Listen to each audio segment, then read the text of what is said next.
Hello সবাইকে, আসসালামু আলাইকুম। আমি পদ্মজা। পর্ব 42। রাতের খাবার শেষ হয়েছে সবে মাত্র।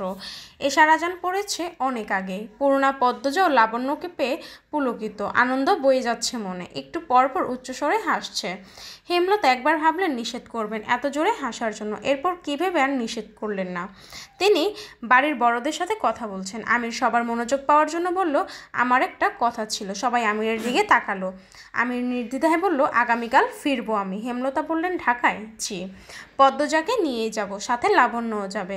দুজনকে কলেজে ভর্তি করে দেব। লাবণ্য পূর্ণার পাশ থেকে উঠে এসে আমিরের পাশে দাঁড়ালো, আবদার করে বলল, দা ভাই, তুমি কইছিলা আমি পাশ করলে আমার দেশের বাইরে পড়তে পাঠাইবা। সেরি মানুষ বাড়ির বাইরে যাইতি কেন?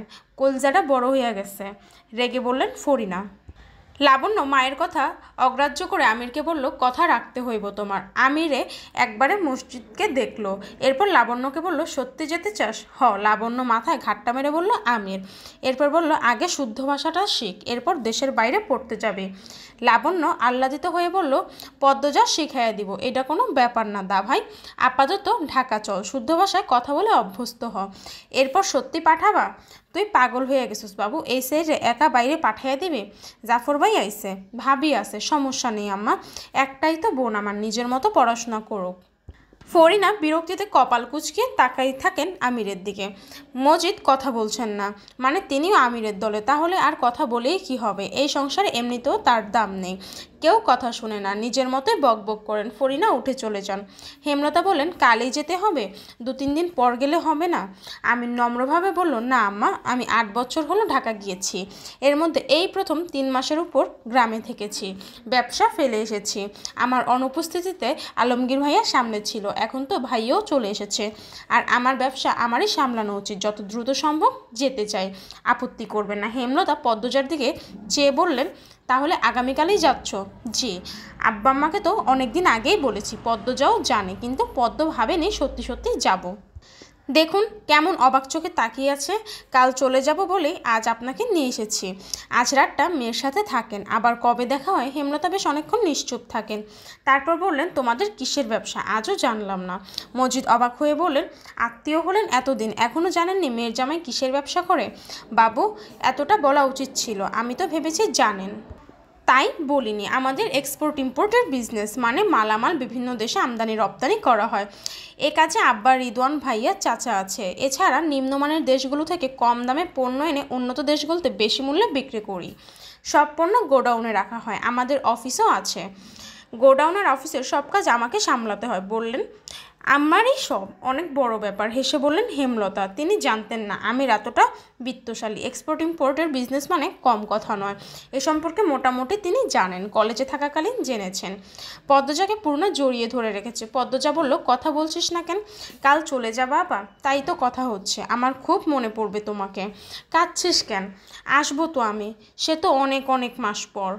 পদ্মজা কিছু বলতে পারল না। হেমলতা কথা বলছেন আমির আর মজিদের সাথে। খলিল আলমগীর নীরব দর্শক হয়ে বসে আছে।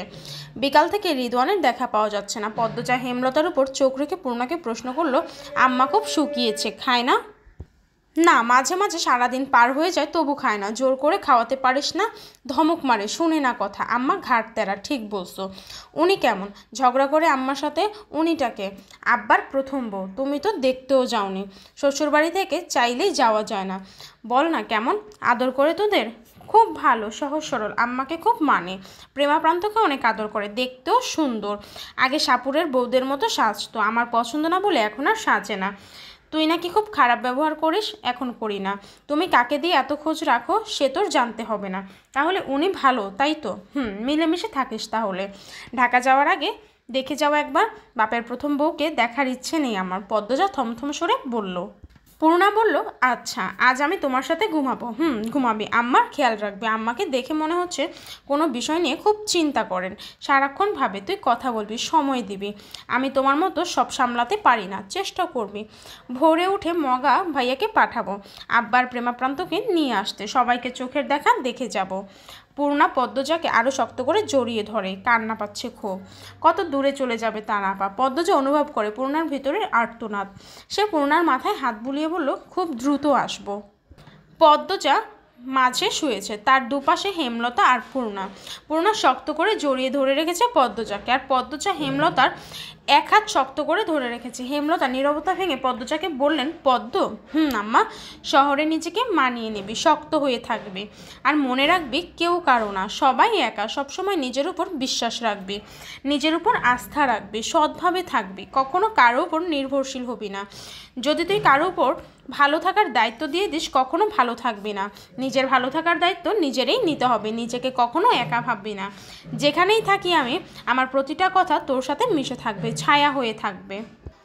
আল্লাহ সবাইকে কোনো না কোনো উদ্দেশ্যে সৃষ্টি করেছেন, সেই উদ্দেশ্যে সফল হলে আর বেঁচে থাকার মানে থাকে না, মৃত্যুতে ঢলে পড়ে। আমার ইদানিং মনে হচ্ছে আমার দায়িত্ব ছিল তোকে জন্ম দেওয়া, বড় করে তোলা, বাস্তবতা দেখানো। সেই দায়িত্ব কতটুকু রাখতে পেরেছি জানি না, কিন্তু তোর দায়িত্ব অনেক বড় কিছু। পদ্মজা চাপা সরে বলল, কি সেটা? জানি না। তুমি এত ভাবো আম্মা? মুখটা এরকম ফ্যাকাশে হয়ে যাচ্ছে কেন?